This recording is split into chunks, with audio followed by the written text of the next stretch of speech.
India की bowling third class करार दे दी गई है। वीरेंद्र सहवाग ने इंडियन टीम की दूसरे ओडीआई में परफॉर्मेंस के बाद इंडियन टीम को शदीद तनकीद का निशाना बनाया है। पाकिस्तान के लिए एक और बुरी खबर, और नसीम शाह जो हैं वो मुल्तान टेस्ट से बाहर हो गए हैं।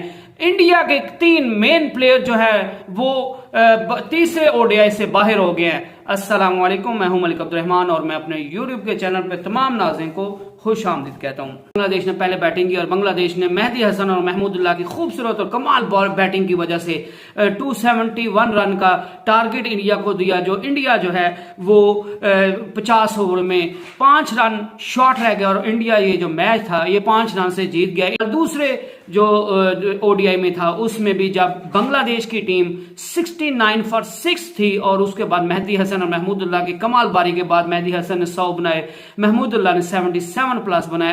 एंड पे मुस्तफिजुर रहीम जो उनके फास्ट बॉलर हैं उनने भी शानदार बैटिंग की। तो इन तीनों की शानदार बैटिंग की बदौलत बांग्लादेश जो है वो 50 ओवर में 271 रन बनाने में कामयाब हो गया। और उसके बाद इंडिया की भी जो है वो ओपनिंग कोई खास नहीं रही। इंडिया के 3-4 प्लेयर जल्दी आउट हो गए। उसके बाद अक्षर पटेल और श्रेयस अय्यर ने थोड़ी रेजिस्टेंस दिखाई और जब वो बैटिंग कर रहे थे तो लग रहा था कि इंडिया में भी आप चेज कर ले। और सबसे अहम अक्षर पटेल के आउट होने की देर थी कि उसके बाद फिर इंडिया की बैटिंग लाइन का वो जो है बैक बुरा टाइम शुरू होकर इंडिया की बैटिंग लाइन दोबारा कोलैप्स कर गई। और इंडिया ने जो है वो एंड पे इंडिया की तरफ से उनके कैप्टन जो रोहित शर्मा जो अंगूठा जख्मी होने की वजह से बाहर चले गए थे, स्लिप में कैच पकड़ने की कोशिश में उनका अंगूठा जख्मी हो गया था। उनने एंड पे आके 50 रन की खूबसूरत बारी खेली, छक्के चौके खूबसूरत लगाए, लेकिन वो अपनी टीम को मैच नहीं जितवा पाए। वो थोड़ा शॉर्ट रह गए, लेकिन उनने सबके दिल जरूर जीते रोहित शर्मा ने अपनी बैटिंग की बदौलत, लेकिन उनने इंडिया को मैच नहीं जितवा पाए। तो इंडिया जो है ये मैच जो 5 की शॉर्टेज की वजह से हार गया। तो बांग्लादेश जो है वो इस ओडीआई 3 मैचेस की ओडीआई सीरीज 2-0 से लीड कर रहा है। बांग्लादेश ने इंडिया से ये होम सीरीज जो है ओडीआई की वो जीत ली है। तो वीरेंद्र सहवाग ने उसके बाद इंडिया के हारने की देर थी कि इंडिया के मुख्तलिफ प्लेयर और पाकिस्तान के मुख्तलिफ प्लेयर, इंडिया का मीडिया और पूरी दुनिया का मीडिया जो है वो इंडिया की जो कारकर्दगी है उसको शदीद तनकीद का निशाना बना रहा था। और खुसूसन इंडिया के जो साबिक क्रिकेटर्स हैं उनने इंडिया को जो है वो खासा तनकीद का निशाना बनाया। इंडिया की अप्रोच की बात की कि इंडिया की अप्रोच ही जो है वही सही नहीं है। इंडिया नेगेटिव क्रिकेट खेल रहा है, इनकी बैटिंग जो है वो किसी काम की नहीं, इनकी बॉलिंग किसी काम की नहीं है।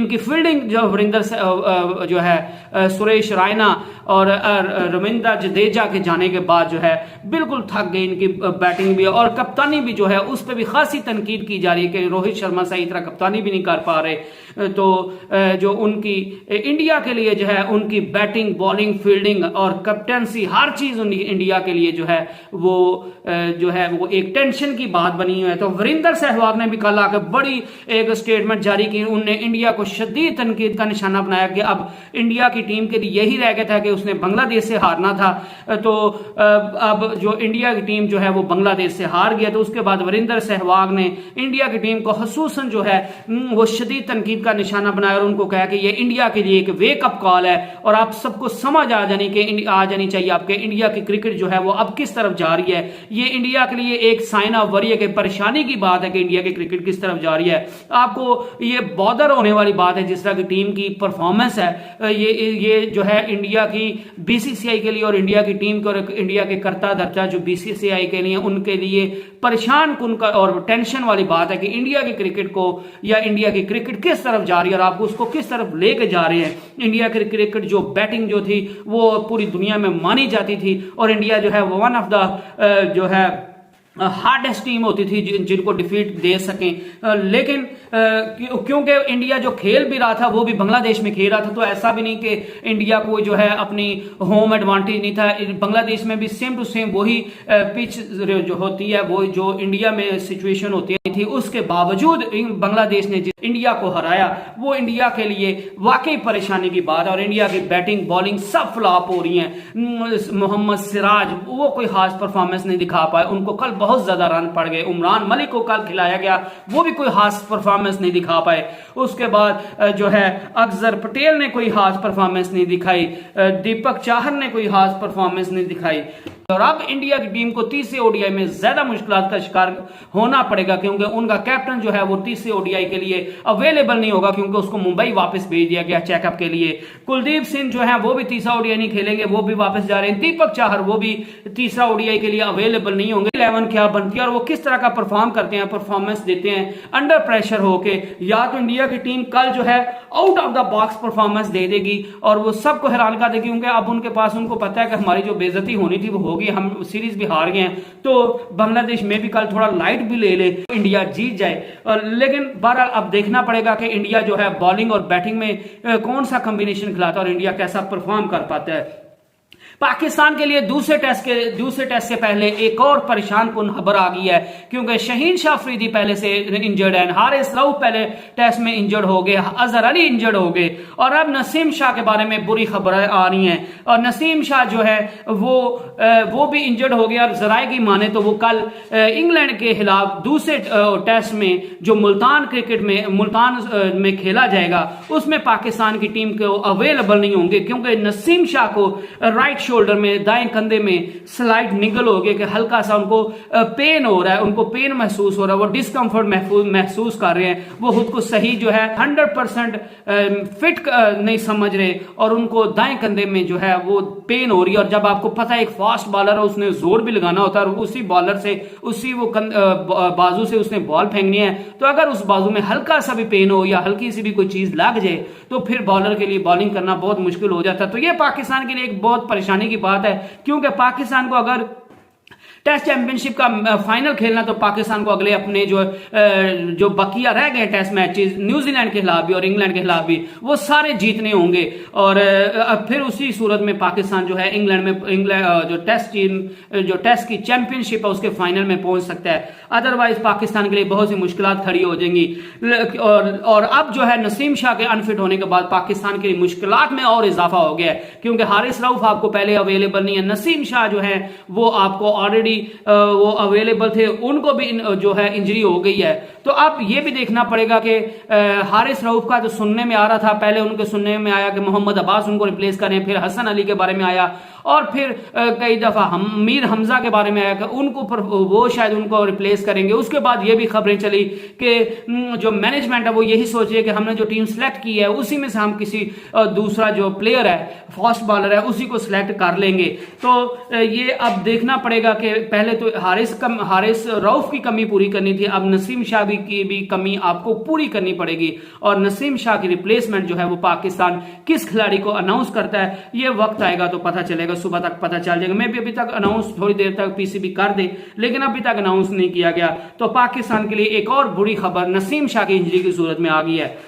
तीसरी और सबसे अहम जो इस वीडियो की स्टोरी है वो इंडिया की जो है वो पाकिस्तान के साबका खिलाड़ी हैं, स्पिनर मायना स्पिनर थे, टेस्ट मैचेस में उनने एक्स्ट्राऑर्डिनरी परफॉर्म किया हुआ है। जो है दानिश कनेरिया जो है उनने इंडियन बॉलिंग को थर्ड क्लास करार दे दिया और उनने कहा कि इंडिया की बॉलर की मुझे बिल्कुल समझ नहीं आ रही। मोहम्मद सिराज जो है वो उसमें वो जो है वो कहते हैं जो फास्ट बॉलर्स में होता है एग्रेशन तो है, लेकिन वो रन उनको बहुत ज्यादा पा रहे हैं, वो ball wicket to wicket ball नहीं कर रहे, यॉर्कर्स नहीं कर रहे, वो जो है बैट्समैन की बॉडी को हिट करने की कोशिश नहीं कर रहे, वो शॉर्ट पिच बॉल फेंक रहे हैं, कोई भी यॉर्कर लेंथ बॉल करने की कोशिश नहीं की और ना ही बैट्समैन की बॉडी को हिट करने की कोशिश की, ताकि वो बांग्लादेश की टीम जो 69 पर 6 आउट थे तो वो बांग्लादेश को जल्दी आउट कर लेते और वो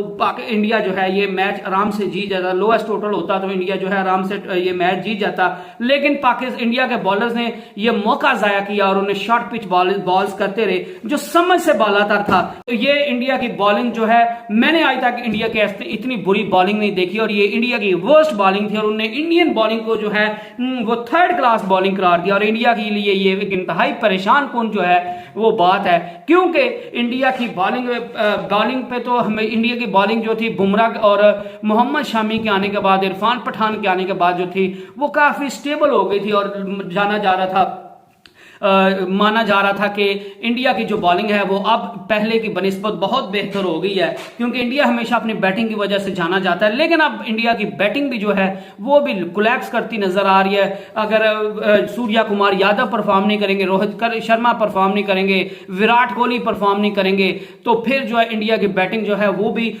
सत्यानाश हो जाता है और वो भी बिल्कुल कोलैप्स होकर रह जाते हैं। वो भी किसी भी टोटल पे बिल्कुल फ्लॉप साबित हो जाती है, और छोटे से छोटा टोटल हो तो वो भी वो चेज करने में नाकाम हो जाते हैं। और इंडिया ने पहले मैच बांग्लादेश में 183 रन, इंडिया की बैटिंग जो अब दूसरी दुनिया जो है वो 400-500 रन की तरफ जा रही है, और इंडिया की जो बैटिंग है वो 183 पे आ रही है। और इंडिया की बैटिंग जो है एक अपनी होम कंडीशंस की जैसी पिच पे 270 जहां पे एंड पे ड्यू का भी फैक्टर होता है और इंडिया के बैट्समैनों को मदद मिल रही थी, वहां पे भी इंडिया की जो टीम है वो 270 भी अगर चेज नहीं कर पाती तो ये इंडिया की बैटिंग के लिए वाकई परेशान कुन बात है। और दानिश कनेरिया ने इंडियन बॉलिंग को जो है सख्त तनकीद का निशाना बनाया और उनको थर्ड क्लास करार दे दिया है, तो ये इंडिया के लिए एक परेशान करने वाली बात है और इंडिया को इस चीज पर सोचना पड़ेगा। गो कि इंडिया की टीम अपनी फुल स्ट्रेंथ के साथ नहीं थी खेल रही, मोहम्मद शमी नहीं थे खेल रहे, जसप्रीत बुमराह नहीं थे खेल रहे, जो था तो लेकिन जो है इन बहरहाल इंडिया के जो अभी प्लेयर्स अवेलेबल हैं उन्हीं में से खेलना था, तो इंडिया की बॉलिंग जो है वो खासी परेशान है। और इसके अलावा जो है हार्दिक पांड्या जो इंडिया के नंबर 1 ऑलराउंडर है वो भी नहीं थे खेल रहे, वो भी अच्छी बॉलिंग करते हैं। तो इंडिया अपनी फुल स्ट्रेंथ के साथ तो नहीं था खेल रहा, लेकिन इंडिया की जो है बैटिंग इतनी कमाल की होती है कि वो किसी भी टीम को हरा देते हैं। लेकिन आजकल इंडिया के वर्स्ट फेज से चल रहा है और इंडिया की टीम को उनकी बैटिंग, बॉलिंग, फील्डिंग, और जब से रविंद्र जडेजा, MS धोनी और सुरेश रैना गए हैं तो उसके बाद जो है इंडिया की जो फील्डिंग है वो भी फ्लॉप हो रही है। और मेरे ख्याल से आई मे बी रॉन्ग, तो इंडिया की टीम की तरफ से सिर्फ विराट कोहली एक वाहिद बैट्समैन है, एक वाहिद प्लेयर है जिनकी फील्डिंग अच्छी है। अदरवाइज सारों की फील्डिंग, अब इंडिया की भी बाकी जो उन मुल्कों जैसे जिनकी फील्डिंग अच्छी नहीं है तो एवरेज फील्डिंग है। इसी के साथ मैं आपसे इजाजत चाहता हूं कि आप दानिश कनेरिया और वरिंदर सहवाग की बातों से कितना इत्तेफाक रखते हैं और आपको नसीम शाह की खबर सुन के कितना दुख हो, आप ये मुझे अपने कमेंट्स में बता सकते हैं। इसी के साथ मैं आपसे इजाजत चाहता हूं। अल्लाह हाफिज, stay blessed and stay tune. अल्लाह हाफिज।